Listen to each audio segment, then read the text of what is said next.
কিছু ননদ ননাসরা বলে বাবা মা যতক্ষণ আছে ততক্ষণ, এরপরে তো আর বাপের বাড়ি বলতে আমাদের কিছু থাকবে না, আমাদেরকে কি আর তখন কেউ ডাকবে?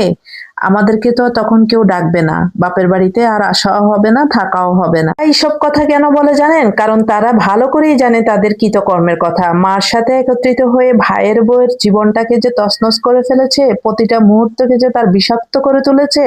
দিন ভাইয়ের বউকে দোষী বানানো, ভাইয়ের বিরুদ্ধে কথা বলা এবং তাদের বিরুদ্ধে গোল মিটিং করা, বিচার সালিশ বসানো, ভাইয়ের বউকে দাসী মনে করা এবং তার জিনিসপত্র নিজের মনে করে ব্যবহার করা, অথচ তাদের জিনিসপত্র একটু দেখতে গেলেও চিৎকার করে জানান দেয় আমার জিনিস কে দেখেছে, অথচ সে ভালো করেই জানে কে দেখেছে। মুহূর্তে যখনই সুযোগ পায় ভাইয়ের বউর বিরুদ্ধে, ভাইয়ের বিরুদ্ধে বাপ মাকে কান পরা দেওয়া এবং তাদের কাছে শত্রু বানিয়ে তোলা। এত সব কিছুর পরে তারা খুব ভালো করেই জানে বাবা মা না থাকলে কে ডাকার রুচি কারো হবে না, আসতে বলার রুচিও কারো হবে না, আসলেও কেউ মন থেকে খুশি হবে না। এটাই হচ্ছে নিয়ম এবং এটা তারা খুব ভালো করে জানে, এই জন্যই তারা আগে আগে এসব কথা বলে। জিনিস আমার খুব অদ্ভুত লাগে, একটা পরিবারে 4 জন 5 জন 10 জন লোক থাকলে বাহিরে থেকে শুধু তো একটা মেয়েই আসে, আর সবাই তো আপনারা নিজেরা এতগুলো মানুষ মিলে বাহির থেকে আসা একটা মেয়েকে সহ্য করতে পারেন না, একটা মেয়েকে আপন করে নিতে পারেন না, একটা মেয়ের খাওয়া আপনাদের সহ্য হয় না, একটা মেয়ের পড়া আপনাদের সহ্য হয় না। তো শ্বশুর বাড়ির কি অদ্ভুত দাবি যে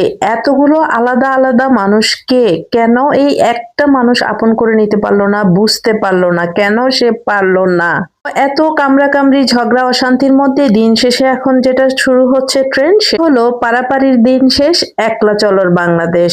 আমি পারছি না, ওকে ফাইন, আমি চলে যাচ্ছি, আপনারাই থাকুন। দিন শেষে আবার বলতে আসবেন না শ্বশুর শাশুড়িকে কেন দেখছে না। ও সকাল থেকে সন্ধ্যা পর্যন্ত এই ডিউটি করতে করতে ক্লান্ত, এখন 1 কাপ চা নিয়ে আর 1 টুকরো পাউরুটি নিয়ে বারান্দায় এসে বসলাম, কিন্তু এখানে খুব একটা বেশি শান্তি লাগছে না, কারণ গরম, বাতাস নেই। দেখা হবে নেক্সট ব্লগে। আল্লাহ হাফেজ।